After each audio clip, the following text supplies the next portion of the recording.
We grow up learning that love is sacrifice, that love means being patient, enduring discomfort, and giving without limits. We're told that if it's real, we stay, we bend, we forgive. But Carl Jung asked us to look deeper, beneath the image of love we've inherited, to see where love ends and self-erasure begins. Because sometimes, the place that's supposed to hold you becomes the very place that silences you. And the people who say they love you most are the ones who slowly ask you to disappear in the name of harmony. This is not about blaming or abandoning those we care about. This is about becoming conscious. Jung believed that the soul suffers when truth is denied, and far too often, we deny ourselves in relationships that demand our loyalty but neglect our wholeness. Love, when distorted by fear or control, can turn from sanctuary into shadow. And the most dangerous part? It doesn't always look toxic. It looks quiet. It looks polite. It looks like a compromise. But inside, your light starts to dim. You begin to filter your truth, hide your feelings, and question your needs. Not to keep peace, but to keep someone close. So ask yourself gently, when did love begin to cost you clarity? When did you stop feeling free in the presence of someone you care about? Jung reminds us that healing begins with awareness, and awareness often begins with discomfort. In this video, we are not talking about dramatic betrayal. We are exploring something far more subtle and far more common. The slow erosion of self that happens when we tolerate emotional manipulation, quiet shaming, or disguised criticism. Not from strangers, but from those we love. Because no matter how much you care for someone, your soul was not born to shrink for their comfort. Your voice was not made to go quiet just to keep the peace. And your worth is not measured by how well you disappear for others. In the next few moments, we'll explore 3 powerful behaviors that must never be tolerated, even from the one you love. Not out of rebellion, but out of reverence for the self you were always meant to become. It often begins softly, a sigh, a pause, a sentence like, "If you really loved me, you'd understand." And in that moment, something inside you shifts.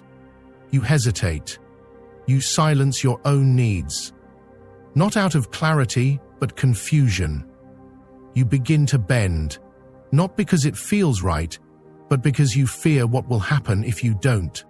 This is how emotional manipulation hides, not in raised voices or obvious threats, but in the subtle shaping of your decisions through guilt.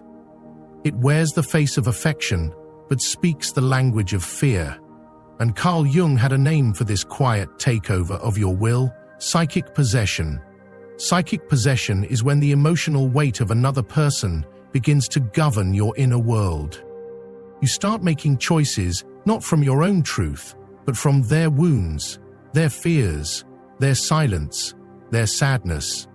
You become responsible for their happiness, their comfort, and their narrative. And the tragedy is, it often happens in the name of love. A partner says, "You're hurting me by doing what's right for you." A parent says, "After all I've done, how could you?" These aren't just words. They are instruments of unconscious control. And the longer you carry their pain as your compass, the farther you drift from yourself. Jung believed that this kind of manipulation is rarely born of cruelty. It often arises from deep, unhealed pain in the other. Their desire to keep you close is not always malicious, it may be survival, but their fear becomes a cage around your autonomy. You begin to play roles you never agreed to: caretaker, peacekeeper, emotional translator. You learn that in order to be loved, you must manage how someone else feels. And the cost of this role is not immediately visible. It shows up over time, in the way your voice softens when it should stand, in how your dreams shrink to fit someone else's comfort, in how your joy feels guilty even when it is honest. Real-life love should never come at the price of your clarity, yet many people, especially those in long-term relationships or close family bonds, find themselves walking this emotional tightrope. The guilt becomes so familiar that it begins to feel like love. But guilt is not the language of real connection. It is the language of entanglement. If you are constantly made to feel selfish for needing space, for telling the truth, for choosing what aligns with your spirit, then you are not in a bond, you are in a bargain, a silent trade-off between love and selfhood. And that is not sacred, it is sacrificial. Jung reminds us that we must learn to differentiate between care and control. Real love allows freedom. It respects differences. It makes room for both intimacy and individuality. Love does not say, "If you love me, you'll do what I say." Love says, "Even if you choose differently, I will still honor who you are." If your truth triggers someone else's wounds, that is their inner work, not your burden to carry. Healing begins when you no longer confuse guilt with goodness, when you realize that protecting your peace is not an act of rejection, but a return to your center. The more you reclaim your voice, the more you recognize how much of it was given away under the disguise of affection. That realization may be painful, but it is not the end, it is your beginning. Because love in its truest form does not require you to betray yourself. It asks you to bring your full self forward, unapologetically, and trust that what is real will remain. Sometimes it is not the words that wound, it is the tone, the raised eyebrow, the slow, quiet correction, the way they smile, but only when you shrink just enough to be acceptable. You begin to notice it not in arguments, but in the stillness after you've shared something vulnerable. Your dream, your opinion, your joy. Their response is not rage, it is restraint. They say nothing directly, but you feel it. The soft withdrawal, the subtle disapproval. And soon, you begin to edit yourself before you even speak. This is the slow erosion of spirit through subtle shaming, one of the quietest and most invisible forms of control. It does not humiliate you in public. It simply asks you to be a little less loud, less curious, less expressive, less you. And the worst part? It is often framed as care. I just think you'd be taken more seriously if you didn't act that way.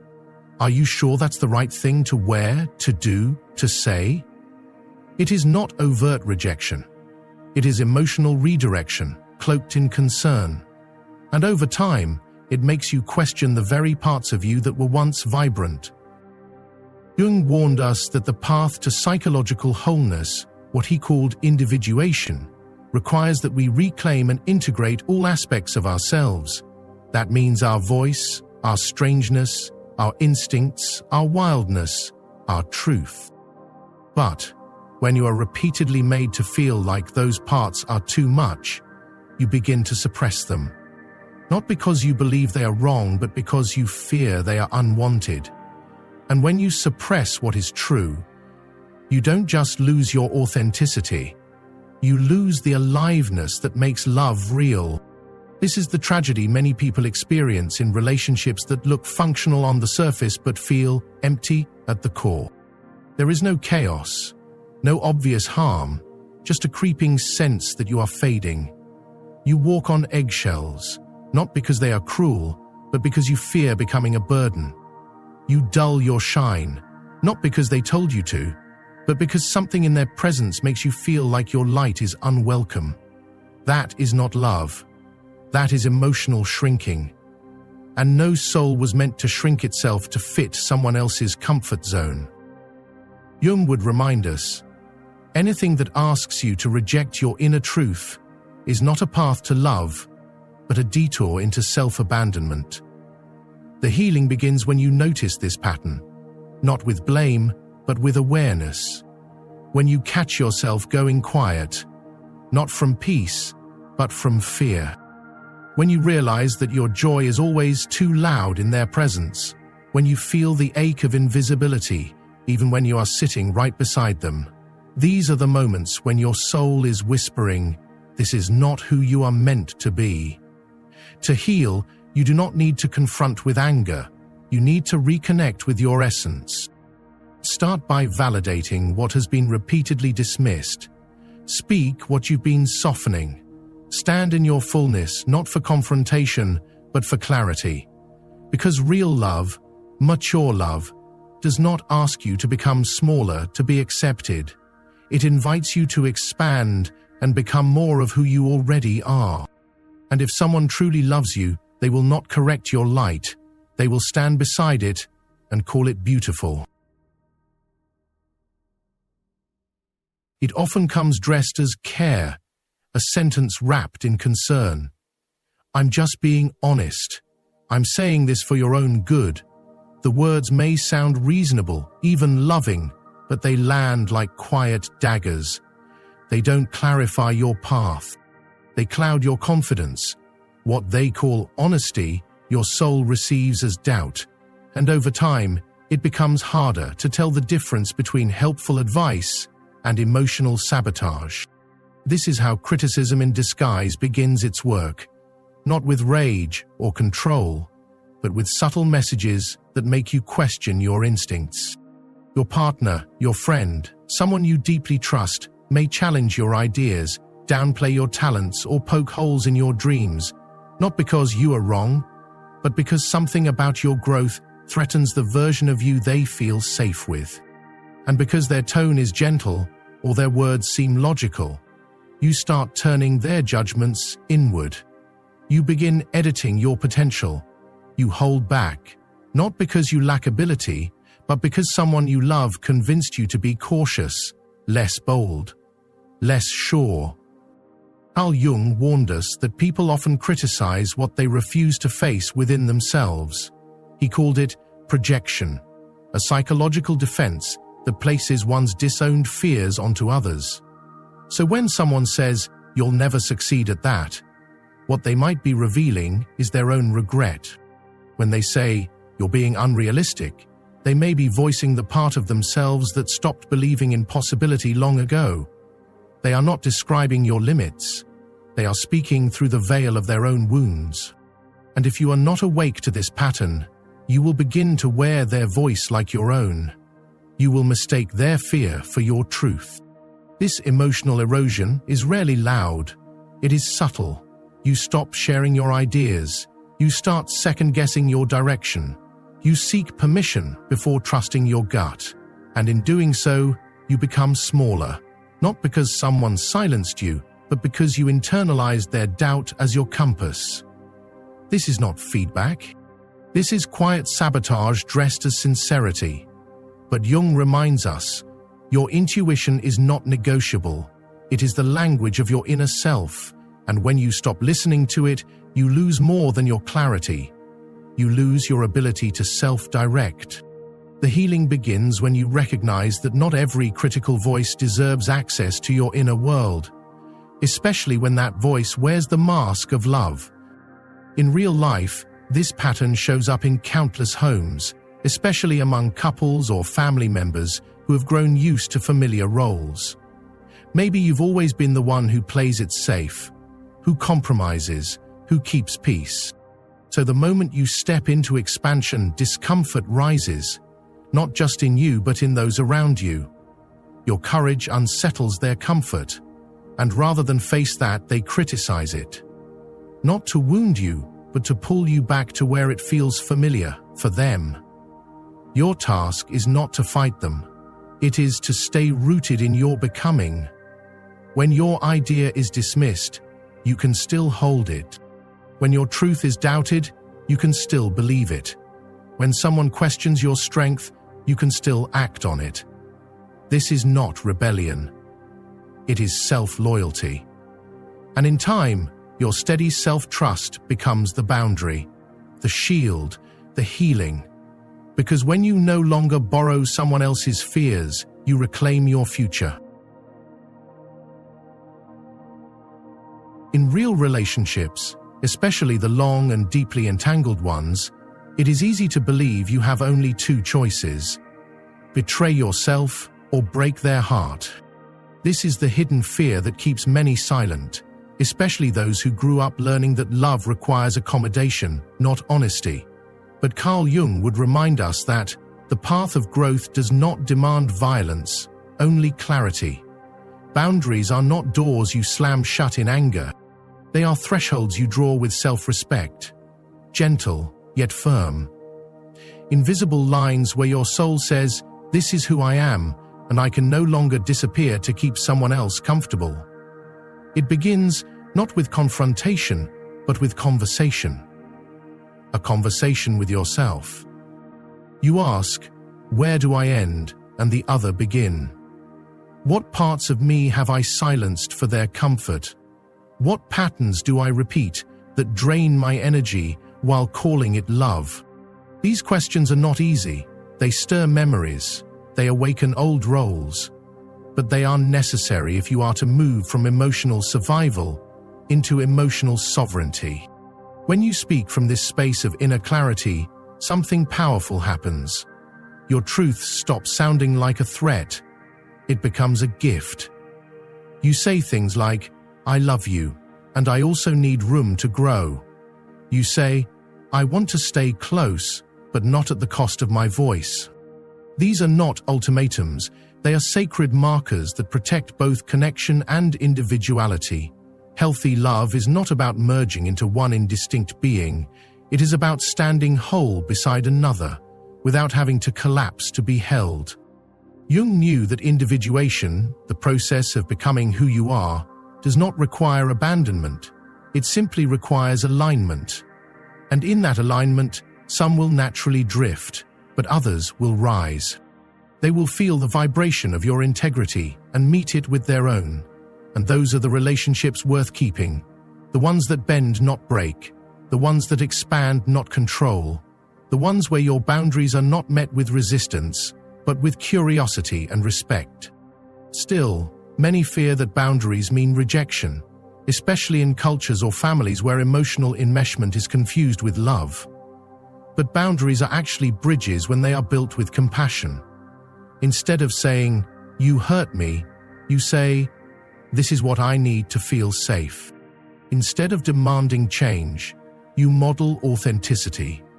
Instead of blaming, you invite. And sometimes, the person on the other side accepts the invitation. They listen, they grow. They adapt, not out of pressure, but out of love. Other times, they don't. They withdraw, criticize, or double down on the very patterns you are trying to escape. That is where grief meets growth.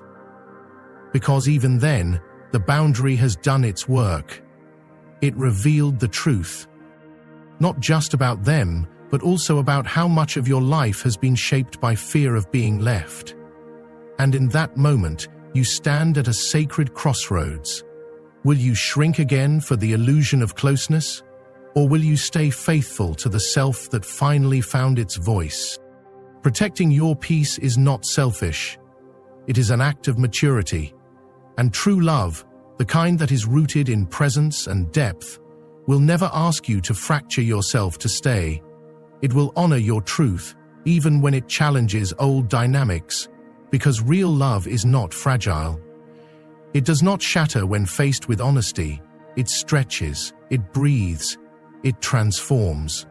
So speak kindly, clearly, firmly, not to wound, but to walk your soul home. And if they love you as you love yourself, they will not see the boundary as a wall. They will see it as a doorway, one that leads to a relationship more real, more respectful, and more alive than anything built on silent sacrifice. There comes a point in every inner journey when the soul is no longer content with half-truths.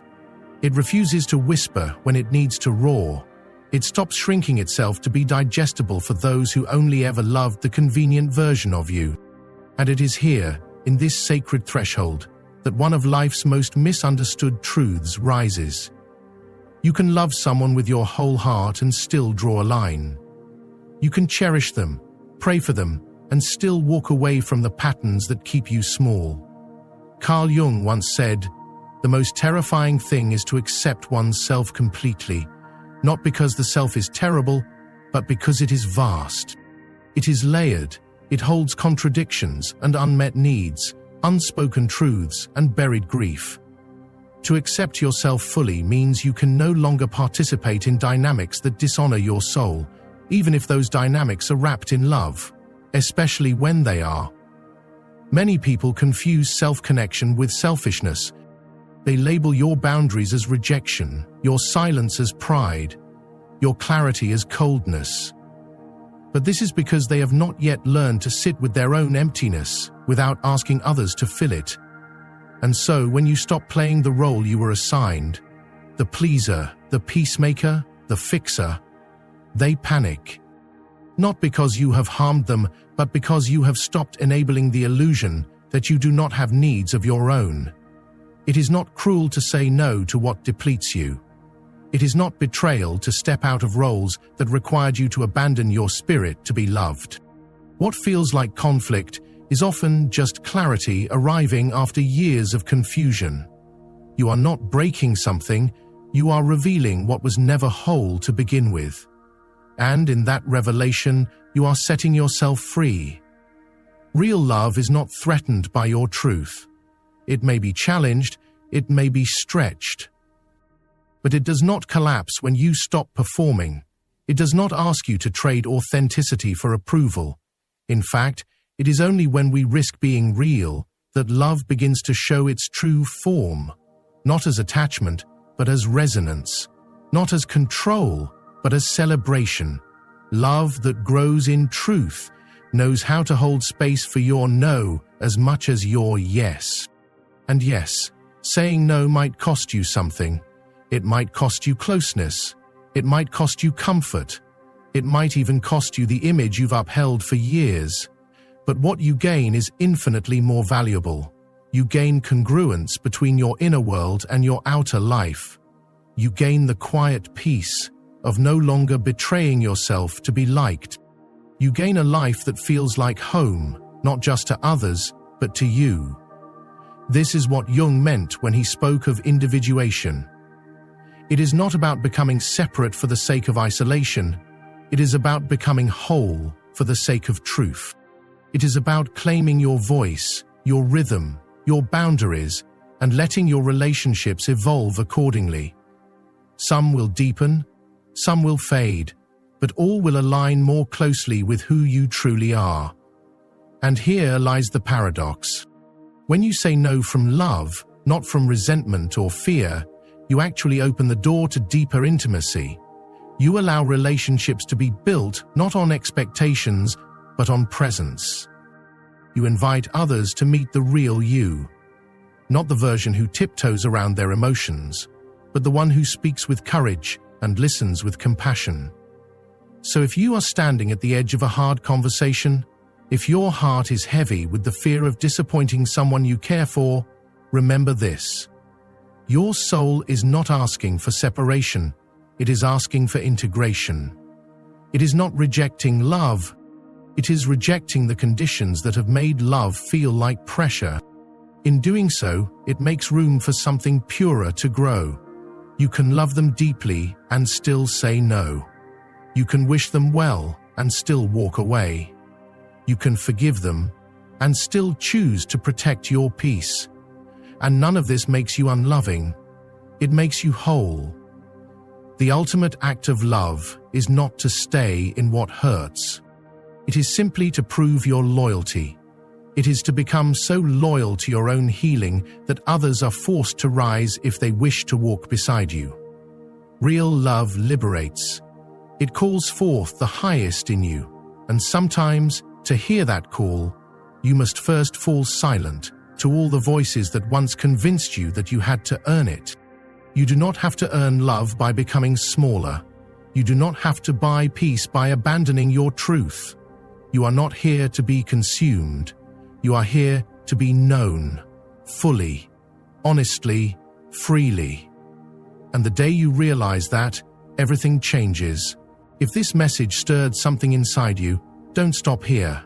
The next video will take you deeper into healing, growth, and self-discovery. It might just be the breakthrough your soul has been waiting for. Tap into it now. Hit subscribe, turn on notifications, and join a community committed to truth, transformation, and real inner change. You're not alone on this path. I'll meet you in the following video, where we continue becoming who we were always meant to be.